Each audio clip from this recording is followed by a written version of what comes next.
Hi friends, welcome to Shamees kitchen. എല്ലാവർക്കും സുഖമാണല്ലോ. ഇന്ന് നമ്മൾ തയ്യാറാക്കുന്നത് വളരെ എളുപ്പത്തിലും അതുപോലെ തന്നെ വളരെ ടേസ്റ്റി ആയിട്ടും തയ്യാറാക്കാൻ പറ്റുന്ന നല്ലൊരു ക്യാപ്സിക്കം റോസ്റ്റ് കറിയാണ്. അപ്പോൾ നമുക്ക് വീഡിയോയിലേക്ക് പോകുന്നതിന് മുന്നേ നമ്മുടെ ഈ ഷമീസ് കിച്ചൻ ചാനൽ ഇതുവരെയും സബ്സ്ക്രൈബ് ചെയ്യാത്തവരുണ്ടെങ്കിൽ അല്ലെങ്കിൽ ഇതാദ്യമായിട്ടാണ് കാണുന്നത് എങ്കിൽ പ്ലീസ് ഒന്ന് സബ്സ്ക്രൈബ് ചെയ്തേക്കണേ. കൂടെ തന്നെ ആ തൊട്ടടുത്ത് കാണുന്ന ബെല്ലൈക്കനിൽ ഓൾ കൂടി ഒന്ന് മറക്കാതെ പ്രസ് ചെയ്തേക്കണം. എന്നാൽ ശരി, നമുക്ക് വേഗം വീഡിയോയിലേക്ക് പോകാം. നമ്മുടെ ഈ കറി തയ്യാറാക്കിയെടുക്കാൻ വേണ്ടിയിട്ട് ഫസ്റ്റ് നമുക്ക് വേണ്ടത് ഒരു കടായിലേക്ക് ഒരല്പം മാത്രം 1 ടീസ്പൂൺ അളവിൽ എണ്ണ ചേർത്ത് കൊടുക്കാം. എണ്ണ ഒന്ന് ചൂടായി വരുമ്പോഴത്തേക്കും പിന്നെ നമുക്കിതിലേക്ക് വേണ്ടത് ഒരു സവാളയാണ്. ഇതുപോലെ ഒരല്പം വലുതായിട്ട് സ്ക്വയറായിട്ട് ഞാനിപ്പോൾ കട്ട് ചെയ്തെടുത്തിട്ടുണ്ട്. അതുകൂടി നമുക്ക് ഈ കടായിലേക്ക് ചേർക്കാം. എന്നിട്ട് ചെറുതായിട്ട് നമുക്ക് ഒന്ന് വഴറ്റി കൊടുക്കാം. ഒരുപാട് സമയം വഴറ്റേണ്ട ആവശ്യമില്ല. നമ്മുടെ ഈ സവാളയുടെ ഇതിലൊക്കെ ഒന്ന് ചെറുതായിട്ട് ഇളകി വരുന്നത് പോലെ ചെറിയ രീതിയിൽ ഒന്ന് വഴറ്റി കൊടുത്താൽ മതിയാവും. ഇതുപോലെ ഒന്ന് വഴറ്റി കൊടുത്തു കഴിഞ്ഞാൽ പിന്നെ നമുക്കിതിലേക്ക് വേണ്ടത് ക്യാപ്സിക്കം കൂടിയാണ്. ഞാനിപ്പോൾ ഒരു 150 ഗ്രാം അളവിൽ ക്യാപ്സിക്കം എടുത്തിട്ടുണ്ട്. എല്ലാ കളറും കൂടി ഒരുമിച്ച് എടുത്തിട്ടേ ഉണ്ടെന്നേ ഉള്ളൂ. ഏതെങ്കിലും ഒരു കളറായാലും കുഴപ്പമൊന്നുമില്ല. അപ്പോൾ അത് നമുക്ക് ഇതിൻ്റെ കൂടെ ചേർക്കാം.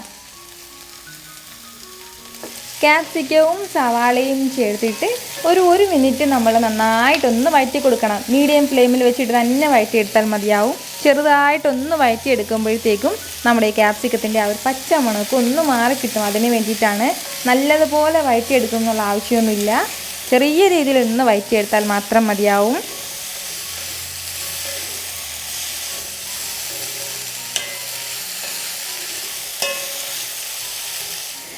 ഇതുപോലെ ഒരല്പസമയം ഒന്ന് വഴറ്റി കൊടുത്തു കഴിഞ്ഞാൽ പിന്നീട് നമ്മൾ വഴറ്റേണ്ട ആവശ്യമൊന്നുമില്ല. ഇനി ഇതൊരു പ്ലേറ്റിലേക്ക് മാറ്റാം. നമ്മുടെ ഈ സവാളയൊക്കെ ഒന്ന് നല്ലതുപോലെ ഒന്ന് കണ്ണാടി പോലെ ഒന്ന് ആയിട്ടുണ്ട്. ഇത്രയും തന്നെ മതിയാവും. ഇനി ഞാനിപ്പോൾ ഇതൊരു പ്ലേറ്റിലേക്ക് മാറ്റുകയാണ്.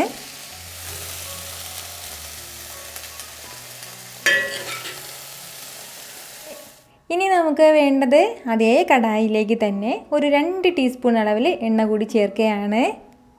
എണ്ണ ഒന്ന് ചൂടായി വരുമ്പോഴത്തേക്കും പിന്നെ നമുക്കതിലേക്ക് വേണ്ടത് ഒരു 1/2 ടീസ്പൂൺ അളവിൽ ചെറിയ ജീരകം കൂടിയാണ്. കൂടെ തന്നെ അതുപോലെ പിന്നെ നമുക്ക് വേണ്ടത് 1 ടേബിൾ സ്പൂൺ അളവിൽ ഇഞ്ചി വെളുത്തുള്ളി പേസ്റ്റും കൂടിയാണ്. അതും കൂടി ചേർക്കാം.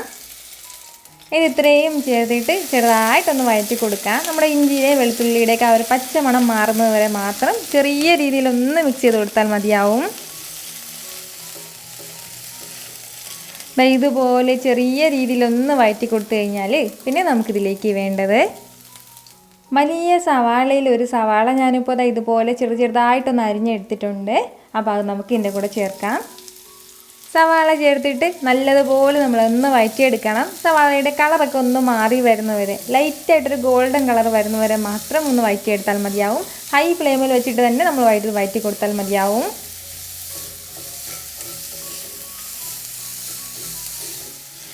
ഇപ്പോൾ നമ്മുടെ സവാളയുടെ കളറൊക്കെ ഒന്ന് മാറി തുടങ്ങിയിട്ടുണ്ട്. അപ്പോൾ ഇത്രയും ആയിക്കഴിഞ്ഞാൽ പിന്നെ നമുക്കിതിലേക്ക് വേണ്ടത് ഒരു ചെറിയ തക്കാളിയിൽ 2 തക്കാളിയും കൂടി ചെറുതായിട്ടൊന്ന് അരിഞ്ഞെടുത്തിട്ടുണ്ട്. അതുകൂടി ചേർക്കാം. രാവിലത്തെ ബ്രേക്ക്ഫാസ്റ്റിൻ്റെ കൂടെ ആണെന്നുണ്ടെങ്കിലും ഇല്ലാന്നുണ്ടെങ്കിലും ഉച്ചത്തെ ലഞ്ചിൻ്റെ കൂടെയൊക്കെ നമുക്ക് നല്ല സൂപ്പറായിട്ട് കഴിക്കാൻ പറ്റുന്ന ഒരു ക്യാപ്സിക്കം റോസ്റ്റ് കറിയാണ്. ഞാനിപ്പോൾ ഇതുപോലെ നന്നായിട്ട് ഇതെല്ലാം ഒന്ന് വഴറ്റിയെടുത്തിട്ടുണ്ട്. ഒരു 2 മിനിറ്റിനുള്ളിൽ തന്നെ നല്ല പെട്ടെന്ന് ഇത് വഴണ്ടി കിട്ടിക്കോളും. നമ്മുടെ തക്കാളി എല്ലാം നല്ലതുപോലെ സ്മൂത്തായിട്ട് വന്നിട്ടുണ്ട്. അപ്പോൾ ഇത്രയും ആയിക്കഴിഞ്ഞാൽ ഇനി നമുക്കിതിലേക്ക് ആവശ്യമുള്ള മസാലകളും കൂടി ചേർത്ത് കൊടുക്കാം. ഫസ്റ്റ് നമുക്ക് വേണ്ടത് ഒരു 2 ടീസ്പൂൺ അളവിൽ മുളക് പൊടിയാണ്. അധികം എരിവില്ലാത്ത മുളക് പൊടിയാണ്. എരിവുള്ള മുളക് പൊടിയാണെന്നുണ്ടെങ്കിൽ കുറച്ച് ചേർത്ത് കൊടുത്താൽ മതിയാവും. പിന്നെ നമുക്കിതിലേക്ക് വേണ്ടത് 1 ടീസ്പൂൺ അളവിൽ കുരുമുളക് പൊടിച്ചതും കൂടിയാണ്. നമ്മളിതിലേക്ക് പച്ചമുളകൊന്നും ചേർക്കുന്നില്ല. അപ്പോൾ 1 ടീസ്പൂൺ അളവിൽ കുരുമുളക് പൊടിച്ചതും കൂടി. കൂടെ തന്നെ അതുപോലെ പിന്നെ വേണ്ടത് ഒരു 2 ടീസ്പൂൺ അളവിൽ മല്ലിപ്പൊടിയും കൂടിയാണ്. ഒരു 1/4 ടീസ്പൂൺ അളവിൽ മഞ്ഞൾപ്പൊടിയും കൂടി. അതുപോലെ പിന്നെ നമുക്കിതിലേക്ക് വേണ്ടത് 1 സ്പൂൺ നിറയെ നല്ല തൈര് കൂടിയാണ്. അധികം പുളിയില്ലാത്ത തൈരാണ്. അപ്പോൾ ഇതുപോലെ കട്ട തൈര് തയ്യാറാക്കുന്ന റെസിപ്പി ഞാൻ മുമ്പ് അപ്ലോഡ് ചെയ്തിട്ടുണ്ടായിരുന്നു. ഇതുവരെയും കണ്ടിട്ടില്ല എന്നുണ്ടെങ്കിൽ ഉറപ്പായിട്ടും ഒന്ന് കണ്ടു നോക്കിയേക്കണം. അപ്പോൾ 1 സ്പൂൺ അളവിൽ തൈര് കൂടി. ഇത് ഇത്രയും ചേർത്ത് കൊടുത്തതിന് ശേഷം എല്ലാം കൂടി നന്നായിട്ട് നമുക്ക് ഒന്ന് മിക്സ് ചെയ്ത് കൊടുക്കാം. നമ്മുടെ മസാലയുടെയൊക്കെ ആ ഒരു പച്ചമണം മാറുന്നത് വരെ നല്ലതുപോലെ ഒന്ന് വഴറ്റി കൊടുക്കണം. ഒരു 30 സെക്കൻഡ് മാത്രം മീഡിയം ഫ്ലെയിമിൽ വെച്ചിട്ട് നല്ലതുപോലെ ഒന്ന് വഴറ്റിയെടുത്താൽ മതിയാവും.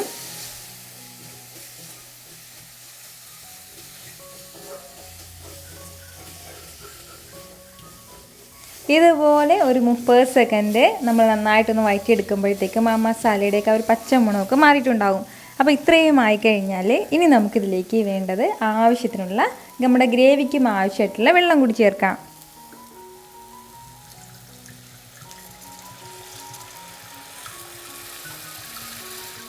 ഒരുപാട് വെള്ളത്തിൻ്റെ ആവശ്യമില്ല. നമ്മൾ നല്ല കട്ടിക്കാണ് നമ്മുടെ ഈ ഗ്രേവി തയ്യാറാക്കി എടുക്കുന്നത്.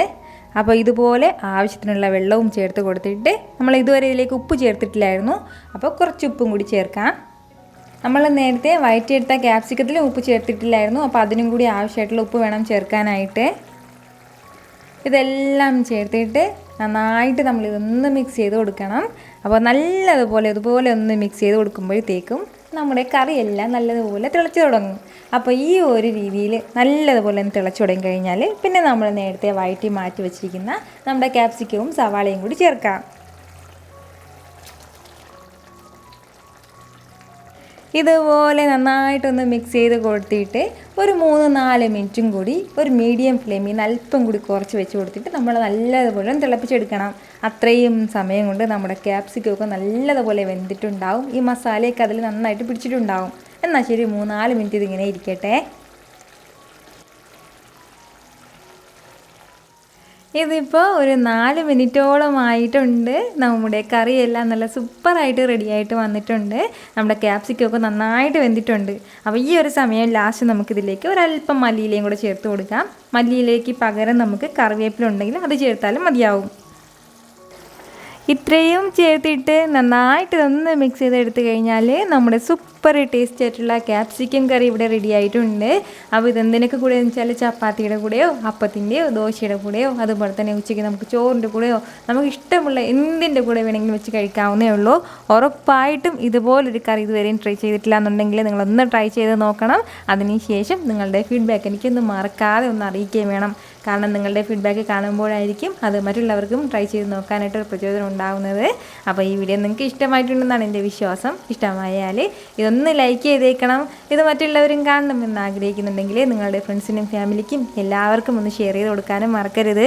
വീണ്ടും നല്ലൊരു ഉഷാർ വീഡിയോ ആയിട്ട് ഞാൻ വരുന്നതായിരിക്കും. അതുവരേക്കും എല്ലാവരും ഹാപ്പി ആയിട്ടിരിക്കുക, സന്തോഷമായിട്ടിരിക്കുക, എല്ലാവരും സേഫ് ആയിട്ടിരിക്കണം. Take care friends.